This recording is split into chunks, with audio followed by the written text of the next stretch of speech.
When a neighborhood ambulance rushed to save a teenage girl's life, no one expected the biggest obstacle would be the president of the HOA.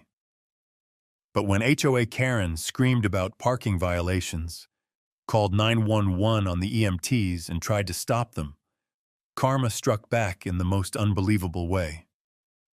What happened next turned a quiet cul-de-sac into a viral sensation you won't believe. My name's Arthur Penhaligon, and until last week, I was the most unremarkable man in Little Hampstead, a sleepy English suburb where the most exciting event is Mrs. Tilling's cat getting stuck in the oak tree on Primrose Lane.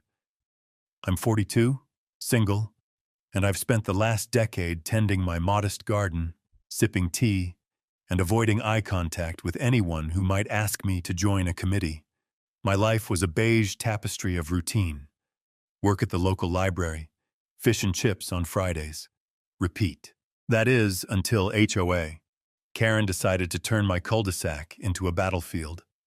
Her real name's Karen Witherspoon, but everyone calls her HOA Karen because she's the self-appointed dictator of the Little Hampstead Homeowners Association.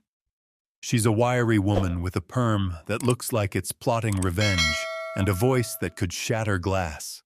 She's been terrorizing us for years, fining Mr. Gupta for his gaudy marigolds, sending passive-aggressive notes about bin placement, and once threatening to sue me because my hedge was 3 centimeters over regulation height. I trimmed it. I'm not a hero. Or at least, I wasn't. It all started on a drizzly Tuesday afternoon. I was pruning my roses when I heard the siren, an ambulance tearing down our street, lights flashing, tires squealing.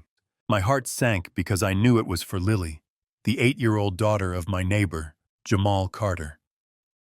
Jamal's a single dad, a quiet guy from Jamaica who moved here 5 years ago. Lily's got asthma, bad enough that she's had a few close calls. I dropped my shears and jogged over to see if I could help, just as the paramedics leapt out and rushed into Jamal's house. That's when HOA Karen emerged from her mock Tudor fortress across the street, arms flailing like a windmill in a storm. She was in her signature velour tracksuit, phone already in hand, and I swear I saw steam rising from her ears. "This is unacceptable!" she shrieked, stomping toward the ambulance. "That monstrosity is in my parking spot." Now let's be clear. Little Hampstead doesn't have assigned parking. It's a public street. But Karen had decided years ago that the stretch in front of her house was hers by divine right. Never mind that an ambulance was parked there, lights still blazing, while 2 paramedics hauled oxygen tanks inside to save a little girl. Karen didn't care. She cared about her spot.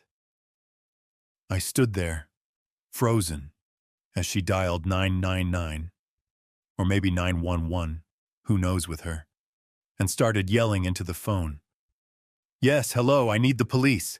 There's an unauthorized vehicle blocking my property. It's theft of my space." The operator must have been baffled, because Karen's voice climbed an octave. "No, I don't care if it's an ambulance. They can't just park wherever they please.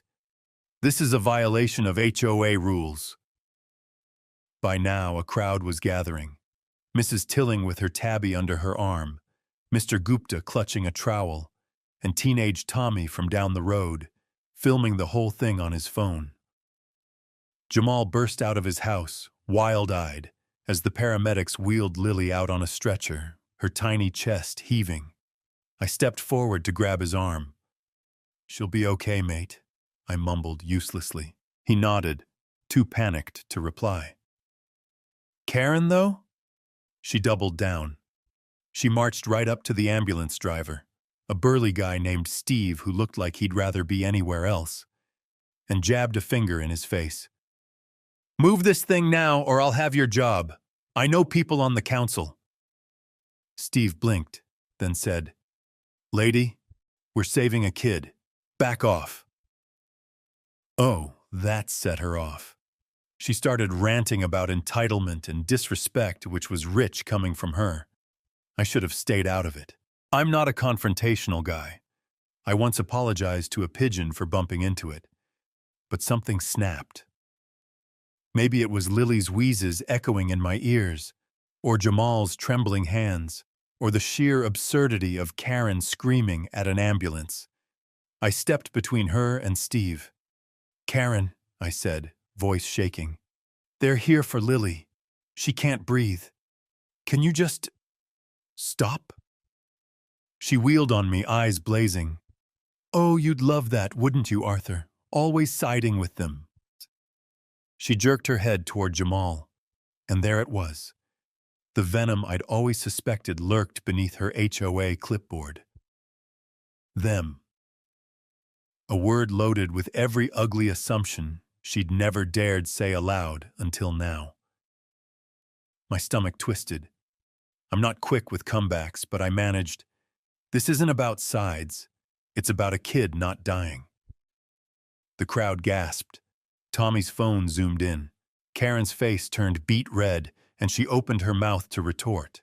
When it happened, she clutched her chest, let out a strangled yelp, and crumpled to the pavement like a marionette with cut strings.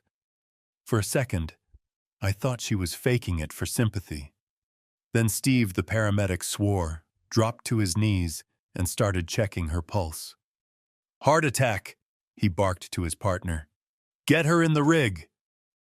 And just like that, HOA Karen was loaded into the same ambulance she'd tried to banish, strapped next to Lily, who was still fighting for air. The doors slammed shut, and they sped off, leaving the rest of us gaping in the drizzle. Tommy lowered his phone, grinning. "That," he said, "is going viral."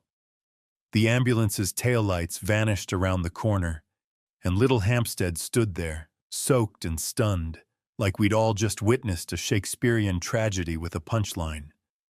Tommy was already tapping away at his phone, uploading the footage to TikTok with some caption I'd later regret not vetoing.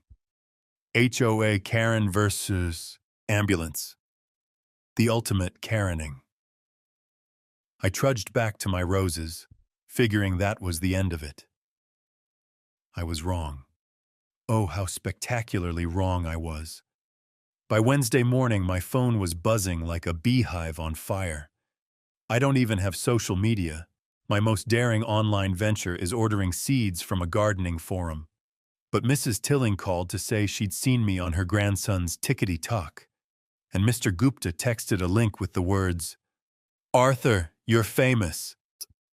I clicked it, and there I was. A blurry, rain-soaked figure in a cardigan, stammering at Karen while she flailed and then flopped. The video had 200,000 views. By lunchtime, it was 1 million. The comments were a circus. "Bro said a kid not dying and she died inside," one read. "Karma's a paramedic," said another.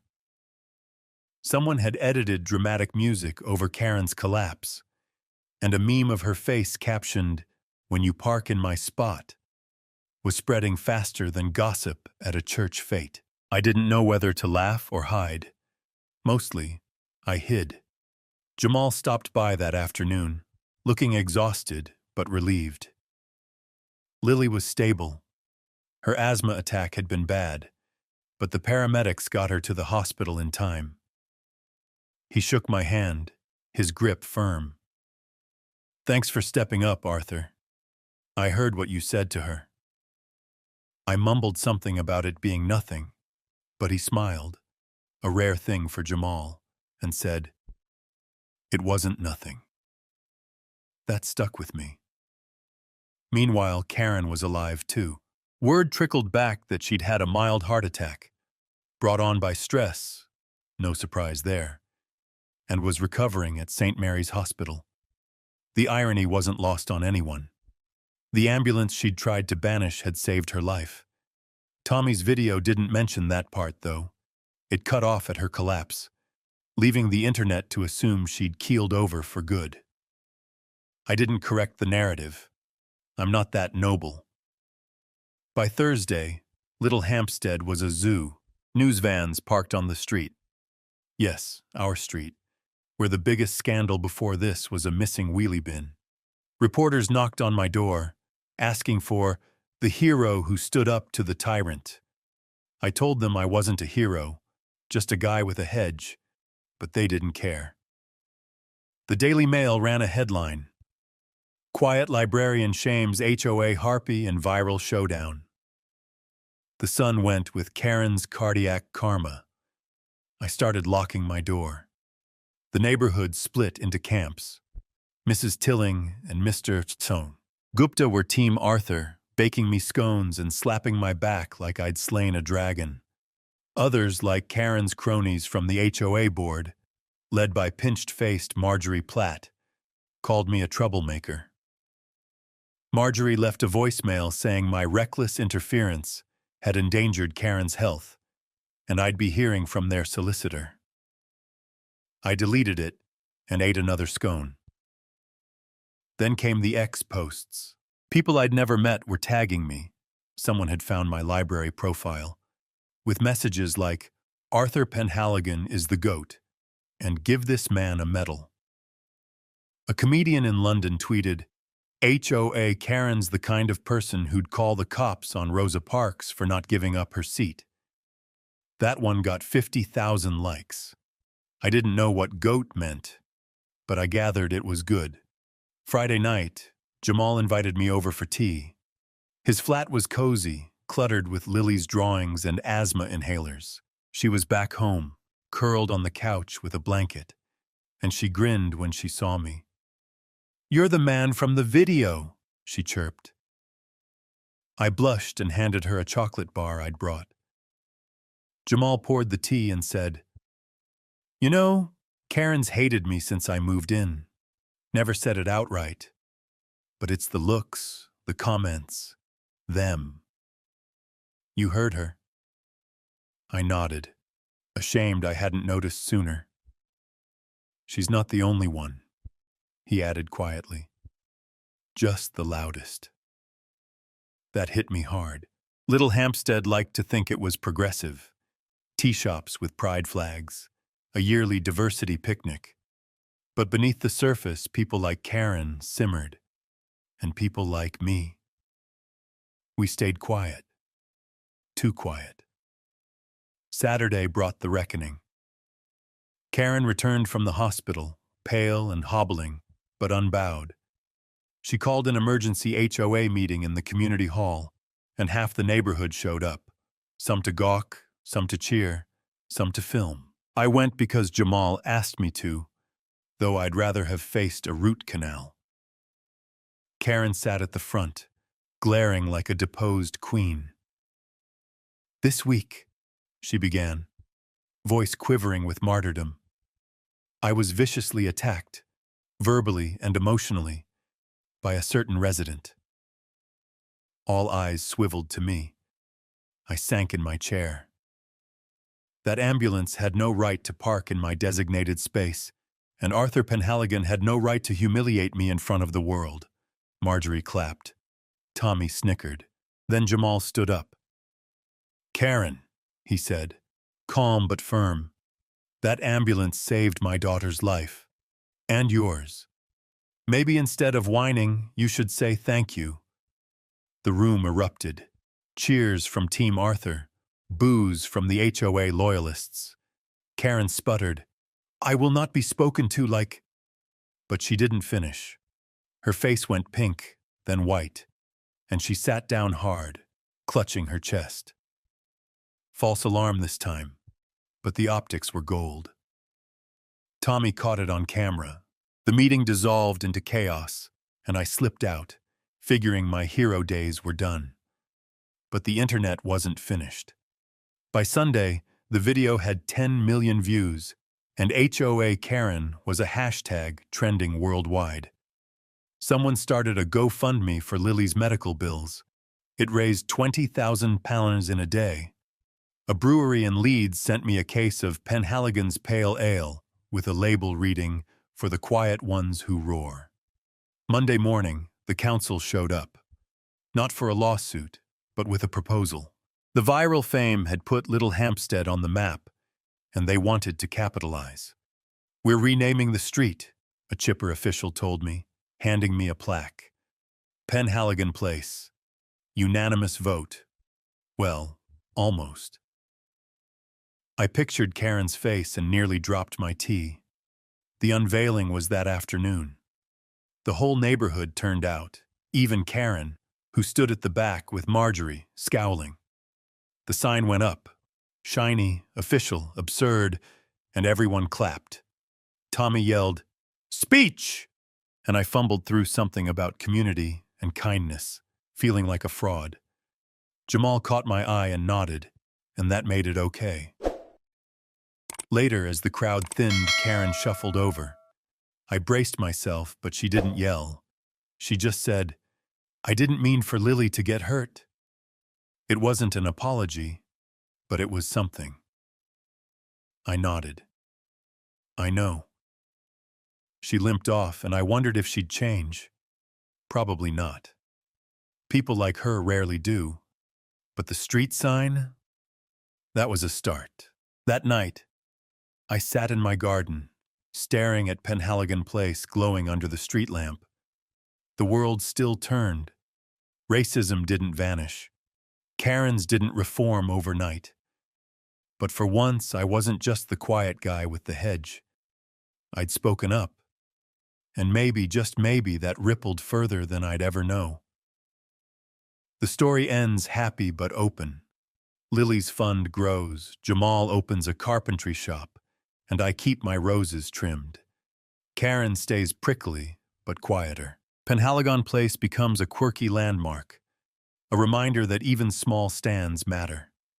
And somewhere out there, another Karen's brewing, another Arthur's waiting. The cycle spins on, funny, flawed, and painfully human.